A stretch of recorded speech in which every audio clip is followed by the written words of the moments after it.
రామప్ప దేవాలయంలో చాలా ఇంపార్టెన్స్. ఈ దేవాలయం పైన శిఖరానికి వాడిన ఇటుకలు నీళ్ళలో తేలుతాయి. అక్కడ వైట్ గోపురం కనిపిస్తుంది చూడండి, ఆ శిఖరము. ఆ గోపురానికి వాడిన ఇటుకలు నీళ్ళలో తేలుతాయి, అంత లైట్ వెయిట్. అది ఒక డిపార్ట్మెంట్ వాళ్ళు తర్వాత డంగు సున్నం తోటి క్లోజ్ చేయడం జరిగింది.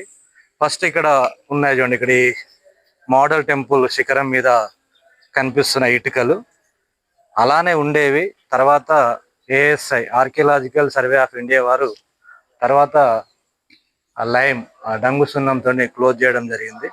ఎందుకంటే ఆలయం మొత్తం కూడా రాయితో నిర్మాణం చేశారు కాబట్టి పైన కూడా శిఖరము రాయితో కడితే బరువు ఎక్కువ అవుతుందని ఆ రోజుల్లోనే లైట్ వెయిట్ టెక్నాలజీ. ఇప్పుడు వస్తున్న ఏసీసీ బ్రిక్స్ లైట్ వెయిట్. ఇప్పుడు 800 సంవత్సరాల కింద అడ్వాన్స్గా వాళ్ళు లైట్ వెయిట్ యూజ్ చేశారు. ఎందుకంటే కింద కంప్లీట్ రామప్ప దేవాలయము శాండ్ బాక్స్ మీద కట్టడం జరిగింది. పైన స్టోన్ వాడితే ఎక్కడ ఫౌండేషన్ ఇబ్బంది అవుతుందని ఆ రోజులు అంత ఆలోచించి ఆ లైట్ వెయిట్ బ్రిక్స్ వాడడం జరిగింది.